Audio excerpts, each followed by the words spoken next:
Bonsoir à toutes et à tous et bienvenue dans ce nouveau journal d'information sur TV Vendée en ce jeudi 12 décembre. Voici les titres de cette édition. Nous vous emmènerons tout d'abord au Bénin, à 4500 km de la Vendée, où à Cotonou, un sablé a ouvert un centre périscolaire. Et depuis le 10 novembre dernier, l'une des activités du centre est de suivre le Vendée Globe. Et puis direction Bruxelles, où les négociations des quotas de pêche se sont terminées hier. Avec un bilan plutôt positif pour nos marins vendéens, le maire de Saint-Gilles-Croix-de-Vie a accepté de revenir avec nous sur cet accord. Enfin, nous ferons découvrir cette exposition qui vous propose de vous plonger dans les coulisses de la construction de La Roche-sur-Yon et dans les plans de ce qu'aurait pu être la place Napoléon. La renommée du Vendée Globe va bien au-delà des frontières de la simple Vendée. En voici encore un exemple. Au Bénin, le centre périscolaire La Bambinerie, situé dans la ville de Cotonou, propose à ses enfants de suivre quotidiennement l'actualité du Vendée Globe. Un projet initié par Maxime, un sablé expatrié qui a créé le tout premier centre périscolaire de Cotonou. Nous avons pu le joindre en début de semaine. Dis-moi, est-ce que tu as déjà entendu parler du Vendée Globe ? Non. Non. Non, qu'est-ce que c'est ?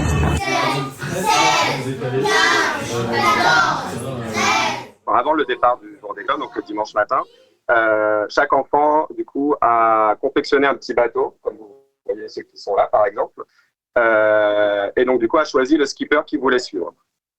Donc, à partir de là, quand le départ a été fait, on est venus tous coller notre petit bateau. Et dès le lundi qui a suivi, donc pour ceux qui n'ont pas eu la chance de venir le dimanche, pendant la première semaine qui a suivi, chaque jour, quand les enfants arrivaient, s'ils n'avaient pas encore confectionné leur bateau, on les remettait un peu dans le contexte de la création du bateau, de choisir un skipper. On leur montrait un petit peu les vidéos du départ que nous, on avait vues la veille. Et à partir de là, du coup, là, on a, je crois, plus d'une trentaine de bateaux qui sont là. On fait un point, on se réunit là sur la scène où je suis actuellement. On regarde un peu où en sont les bateaux, on regarde quelques vidéos. Donc, on a vraiment pu créer vraiment un concept autour de la course. Par exemple, vous voyez avec la carte qu'il y a derrière, en fait, on aborde aussi d'autres sujets avec les enfants, que ce soit en termes de géographie, ils apprennent, que ce soit au niveau des caps, au niveau de plein de choses. Donc, en fait, on aborde d'autres sujets autres que la course, parce qu'on essaye de faire un suivi quotidien, que ce soit le midi pendant la cantine ou le soir. Et finalement, c'est vraiment chouette, parce qu'on est encore dedans, de pouvoir vraiment au quotidien suivre ça. Quand on va chercher les enfants à l'école, par exemple, c'est les premières questions qu'ils nous posent. J'ai vérifié ce matin avec papa, je suis toujours premier, mon bateau, il avance bien. Donc, ça crée vraiment un engouement et ça crée vraiment une discussion et un échange avec les enfants au quotidien. Et les enfants devraient même avoir la chance très prochainement d'avoir le skipper Benjamin Dutreux en visioconférence.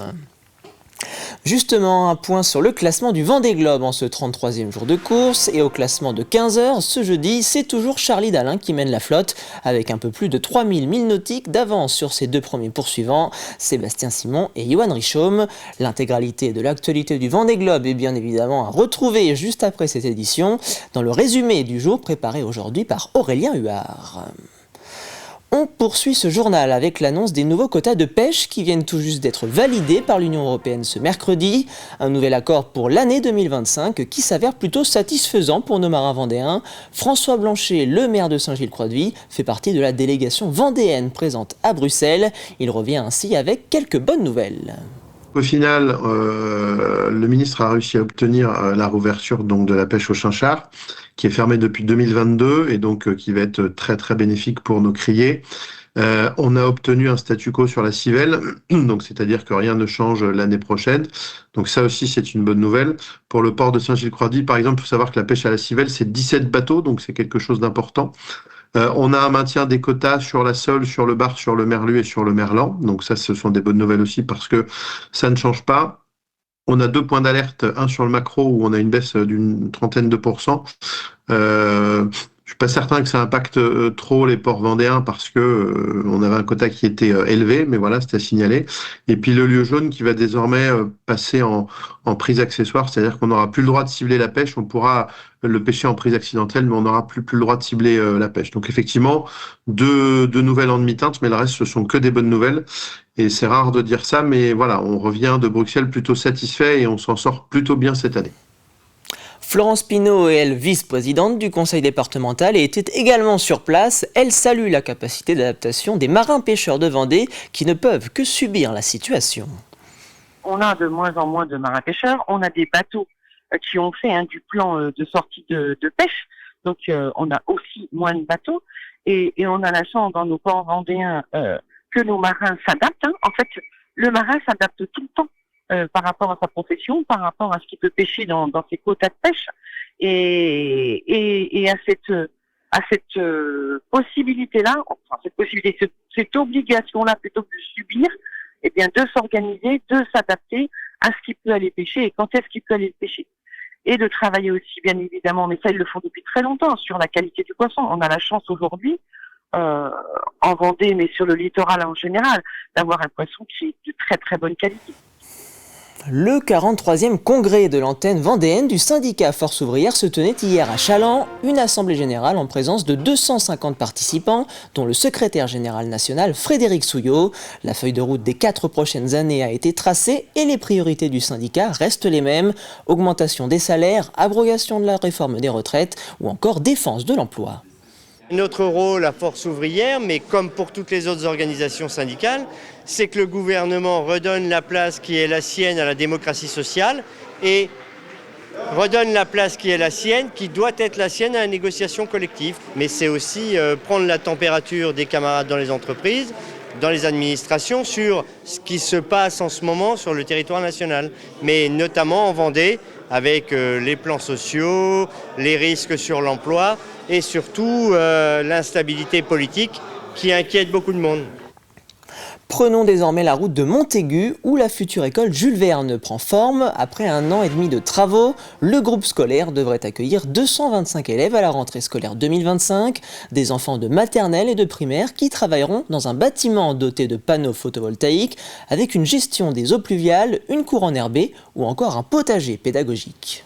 On avait placé sur ce bâtiment une très grande ambition environnementale. C'est un bâtiment qui est majoritairement fait en bois, avec une orientation sud pour capter le maximum de lumière l'hiver, une gestion avec des matériaux biosourcés, donc l'isolation est faite avec du coton ou de la fibre de bois, et puis une ventilation naturelle aussi, donc, et une chaufferie à bois aussi.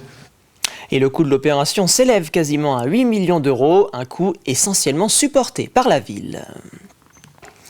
Quelle qualité pour nos rivières de Vendée et leur biodiversité? C'est la question que vous propose d'éclaircir la LPO de Vendée et l'association Les Garnements en participant à une conférence débat. Cette dernière est prévue mardi 17 décembre à 20h à Chaland. Cette année, l'association Les Garnements a choisi le thème de la biodiversité pour développer ses actions. Et on s'est rapproché de la LPO tout au cours de l'année pour organiser différents événements. Et on a voulu conclure cette année sur un événement grand public, donc avec une conférence et une conférencière, Marie Fortin, qui est vraiment très pédagogue et qui sait s'adresser avec des mots complètement accessibles au grand public pour donner des grandes notions et faire monter un petit peu tout le monde en compétence sur ces sujets qui sont encore un peu méconnus.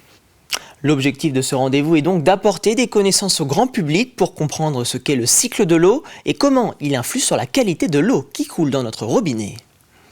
Eh bien, il va découvrir comment l'eau arrive en fait dans notre robinet, comment elle arrive dans la rivière, comment se fonde en fait ce cycle et de quoi il dépend ce cycle de l'eau.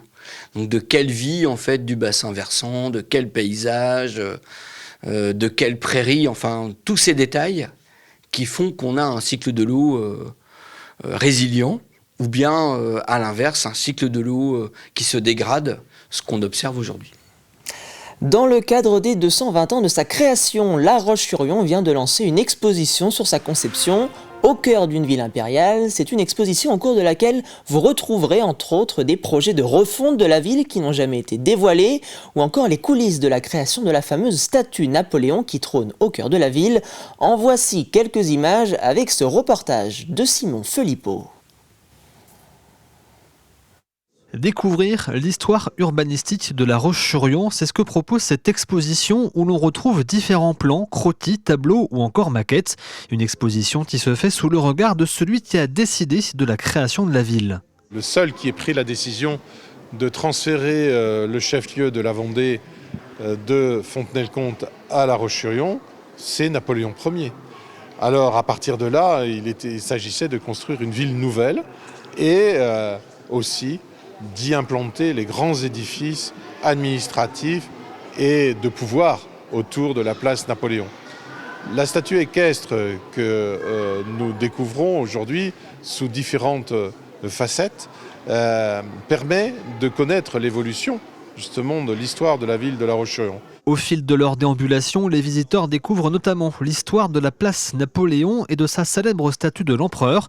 Une place centrale, lieu de vie, de rassemblement et de pouvoir qui aurait pu être radicalement différente. On a une histoire assez importante pour cette place Napoléon qui commence au 19e siècle. Moi, pour ma part, j'ai eu envie de parler des années 1960, 70, 80, avec en effet les projets les plus fous pour la place Napoléon. Imaginez 2 grandes barres d'immeubles construites en 1972 sur la place, destinées à accueillir des commerces, des services, etc. Imaginez sur la rue Georges Clémenceau des tours mesurant jusqu'à 60 mètres de hauteur. Donc des tas de projets qui finalement traduisent une idée de réinventer la ville, de renouveler la ville, de dynamiser la ville.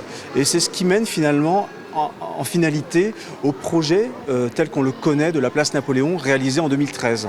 L'exposition au cœur d'une ville impériale se tient jusqu'au 2 mars prochain dans le cadre des 220 ans de la création de La Roche-sur-Yon par Napoléon Ier. Elle permet aux visiteurs de mieux comprendre la cité dans laquelle ils vivent. C'est la fin de ce journal, merci pour votre fidélité. Retour de l'actualité dès demain, 7h dans la matinale avec Caroline Tronche. D'ici là, je vous souhaite une excellente soirée sur TV Vendée.